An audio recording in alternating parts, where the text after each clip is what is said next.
Okay, as you can see, I finished the kayak. It's pretty much finished. I have very little bit to do. I fiberglass the top.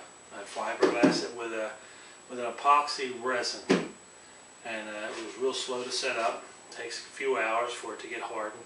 Actually, 4 days for it to get hardened and cured. But I'm not a fiberglass man, and so I have a few boo-boos in it. But it's okay. I'm not selling it. It's for my own use. And I learned a lot while I was doing it. It was very difficult making this circle here and folding the material over the top and glassing it. It was very difficult. I wish I would have had a lighter material. The material I used, the fiberglass material, was a little heavy. So if you ever try to do something like this, you want to go with a lightweight fiberglass material. It's much easier to work with than the heavy stuff I did. And I got a few bubbles in it. I cut the bubbles out. I filled them with fiberglass. And I sanded it down, and it's so-so. I'm not real happy with it, but like I say, I'm not selling it. It's for my own use. And, you know, it has to be good enough because I'm not going to put any more into it. I just used what I had on hand, what I had left over from when I made the canoe. Okay, so I mounted the oar locks. I put a seat in it. I put a footboard. And I'll give you a close-up of it, and I'll show you how I did it. Okay, we'll just take one more look here, and you'll see it turned out rather shiny.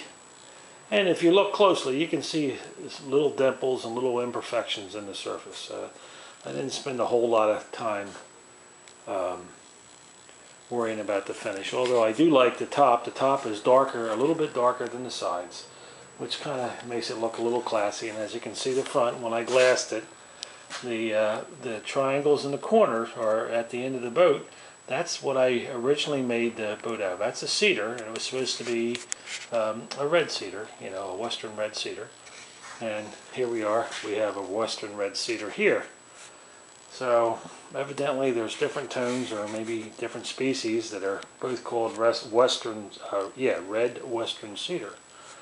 But anyway, here's the seat. Now, the seat I have folded down right now. Okay, let's see if I can get a better angle on it. And there's a little rope on there, and I'll explain that a little bit later. But basically, I made a frame, and I took 1x3 and stood it on edge on both sides, and I notched out 1x3 over here, and I stapled it with my staple gun and glued it on the top and bottom. Then I put a center strip, and once again I notched it out, and I put this prop in the center.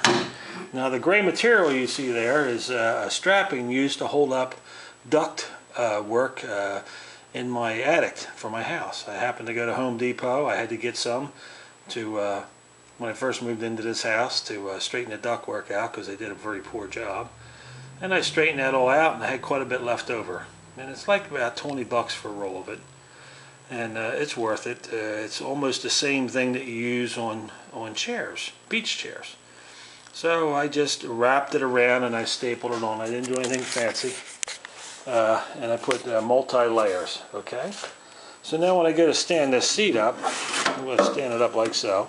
You notice in the back here I've got a little block there, and I'm going to stick it right there. So that gives me a nice angle on my seat. Okay? It gives me a very nice angle on my seat. But if you look and you think, well, why does he... Well, first off, let me get on to the other portion. I have a boat cushion here, which I'm going to sit on. And my wife suggested, saying, "Hon, that boat cushion's going to want to slide around on you."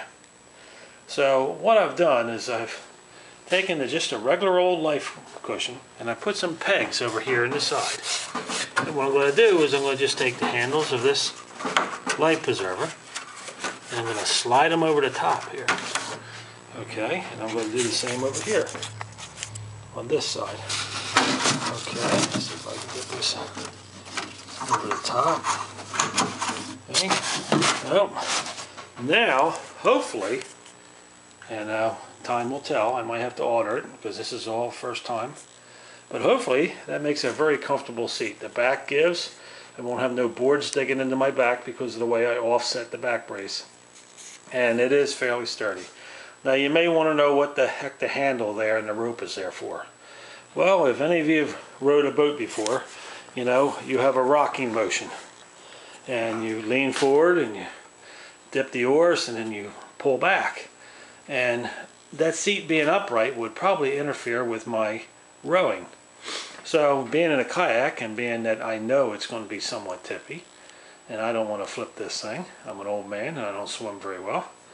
But I put a handle here and an eye bolt and a rope, and I made it so that I can reach around with my hand, grab this thing, and you watch. If I lean forward a little bit, I can pull it up, and then the whole thing falls back out of the way. Okay, you see? And now I can row without having any interference from the back of the seat.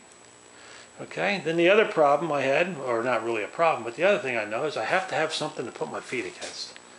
So I made this little rig here, and this little rig basically is nothing but a 1x3 made out of course, cedar again. These blocks down at the bottom here, you see, these are actually a separate piece, and all that is, that board comes over to about this far underneath. I put a little block of wood here on the bottom. I drilled straight through, and I put a T-bolt, 1/4-inch T-bolt. I welded up these. These are long screws, and you know, machine thread screws that will fit into the T-bolt or T-nut, I think they're called. Put a couple of washers so I wouldn't dig down into it, and you just loosen them up like so. I'll come over here and I'll loosen this one. Okay, and now I can slide this and adjust it, and then retighten the screws, and it makes a nice tight clamp. I've used this type of clamp on a makeshift table saw I made one time out of a bread box, and used a circular saw mounted upside down. This very similar thing to give me a rip fence.